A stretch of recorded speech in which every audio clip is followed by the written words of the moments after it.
কিশোরগঞ্জের ভৈরবে 100 পিস ইয়াবা এবং সেবনের উপকরণ সহ মাদক কারবারি উর্মি বেগমকে আটক করে পুলিশে দিয়েছে আমাদের চেষ্টা নামের মাদক বিরোধী সংগঠনের সদস্যরা। ভৈরব প্রতিনিধি জয়নাল আবদিন রিটনের প্রতিবেদনে থাকছে বিস্তারিত। রবিবার রাত 10:30টার সময় নতুন রাস্তা এলাকার সোহাগ মিয়ার বাড়ি থেকে তাকে আটক করা হয়। উর্মি এলাকার চিহ্নিত মাদক কারবারি সোহাগ মিয়ার স্ত্রী। স্থানীয়রা জানান, বহু বছর যাবৎ সোহাগ এবং তার স্ত্রী প্রকাশ্যে মাদক বিক্রি করে আসছে।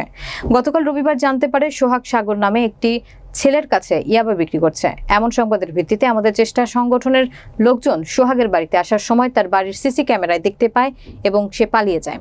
সংগঠনের লোকজন এক নারীর মাধ্যমে উর্মির দেহ তল্লাশি করে তার পরিহিত সোয়েটার থেকে 100 পিস ইয়াবা উদ্ধার করে পুলিশে সোপর্দ করা হয়।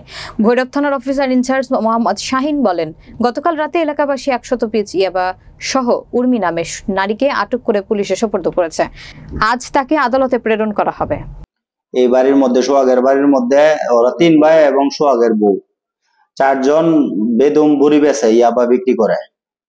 আর এদের কৌশল হয়েছে, যদি আমরা ওদের এখানে যাই, ওদের এখানে যাওয়ার অনেক আগে ওরা টের পায় এলা।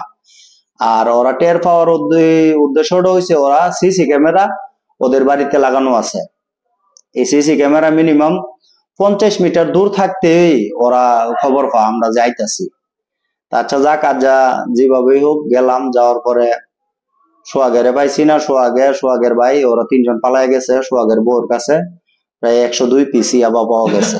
শালা হইলো সোহাগ শরীফ, এদের মাধ্যমে হেন অবাধে খুচরা পাইকারি ইয়াবা হিরোইন সকল মাদক ব্যবসা চালাইতেছে। সোহাগের বউ থেকে আমরা জ্যাকেট থেকে আমরা এক জিপার মাল, এক জিপার ইয়াবার এই যে ট্যাবলেট পাই আমরা।